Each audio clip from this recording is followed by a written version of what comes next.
On the last episode of Ask the Reverend... This time down, wanna figure this out, don't wanna have to fight about it. Just think about it. Why did you go? Well, that was kind of creepy, wasn't it? Oh well.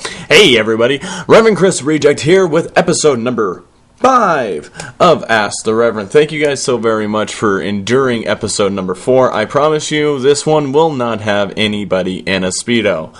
I'm still trying to get that image out of my head.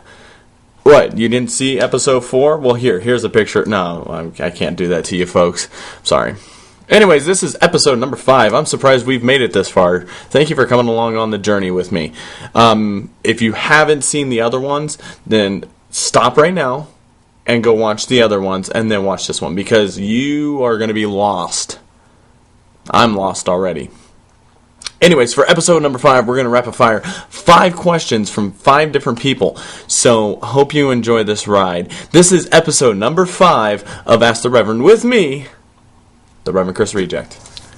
So the first question comes from Jennifer O'Brien, and she asked me, how many tattoos do you have, and do they have meaning behind them? I have currently 13 tattoos.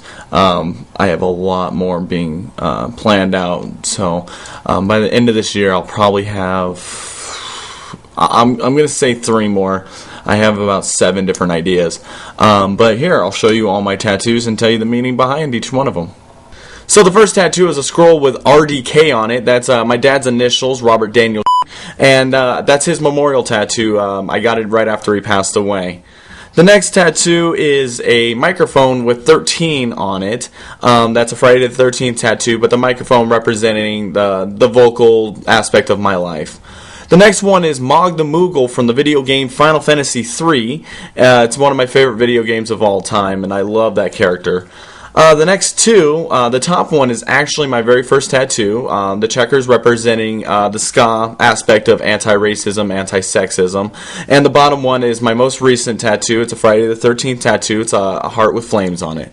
The next 2 are treble clef with music notes, and this really represents the music in my life. I played saxophone, which is a treble clef instrument. So those 2 are right and left arm. This set of tattoos, it's actually 2 different tattoos in one. The middle ones there I got on June 6th of 2006, and the outer bands I got on September 9th of 2009. I'm not going to tell you what they mean, but I'm pretty sure you can figure them out. The next ones are my lucky 7s. I got these on July 7th of 2007, and I was born and raised in Las Vegas, so I decided I needed to have my lucky 7s. The next 2 tattoos actually correspond with each other. It's the comedy and tragedy mask. I was actually a thespian for many years. Won an award in 2001 as Best Thespian of Nevada at the Nevada State Thespian Conference, so I had to get that. The last tattoo here is the Alkaline Trio Skull and Heart with my own idea with the picture frame. They're a big influence in my life and music, and so I decided to get them. So that is my tattoos. The next question comes from Jen Clark, and she asked me, how much wood would a woodchuck chuck if a woodchuck could chuck wood? That is a very good question. And to get this answer for you, I actually went out and interviewed a woodchuck. So, my friends, here you go, my interview with a woodchuck. Hi, excuse me, can I interview you? Yes. What's your name? My name is Armando. Armando the Woodchuck. Yes. Okay then. Well, I had a question. How much wood can you chuck? I can chuck many woods. Many woods. Yes. Okay, well, thanks a lot, Armando the Woodchuck. The next question comes from Christina Tuttle, and she asked me, who is my favorite bassist? That is a good question. A couple months ago, I posted on my Facebook my top 10 of bassist, and there was one that got some questions about, and I didn't put it in order. But for me, my number 1 inspiration is a guy who not only is a great bassist, he's a great songwriter and a great lyricist. He can go back and forth between playing the upright double bass to playing an electric bass.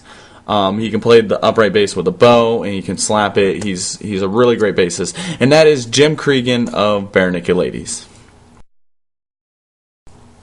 That's not a good picture. This is a better picture of Jim. So Jim Cregan is my favorite bassist of all time. I know some people are like, really? But you gotta listen to them. In fact, listen to this bass section.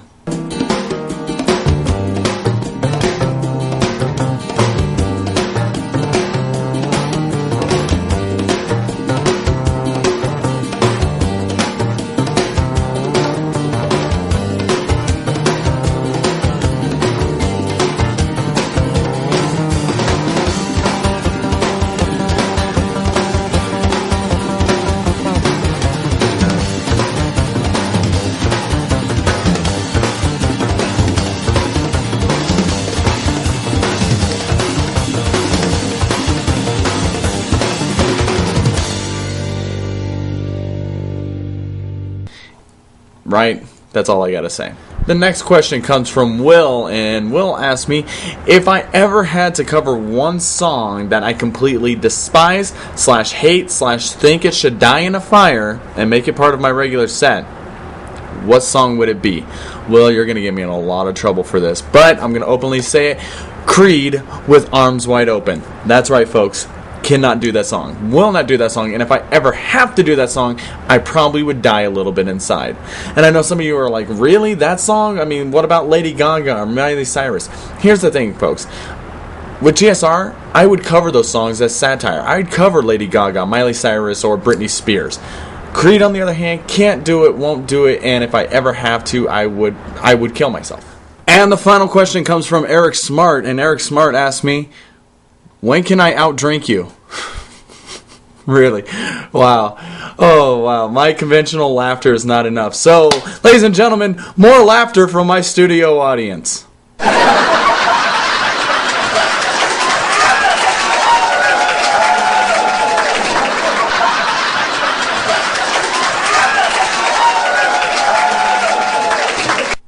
So, Eric, that should tell you what that means. Bring it on, buddy. Well, that's going to do it for episode number 5 of Ask the Reverend. Thank you guys so very much for your questions. And please continue sending me questions. There's a bunch of different ways you can do it. The first one, obviously, is right below you down here, below my face. There's the comment section of YouTube. You can leave it there. Or you can go to facebook.com/Reverend Chris Reject. Leave it there. Or you can even email it to me. I know, people still use that. And my email is revchrisreject@aol.com. If you don't want to do any one of those, then just mail it to me. Come to my house, knock on the door, leave it under the door. I don't care. Just submit your questions. I'm also taking submissions now for a new segment called Confessions to the Reverend. These are going to be video confessions. So if you'd like to be a part of that, then go ahead and send me a video confession to revchrisreject@aol.com, and I will use it, and I will tell you how you can repent from your sin.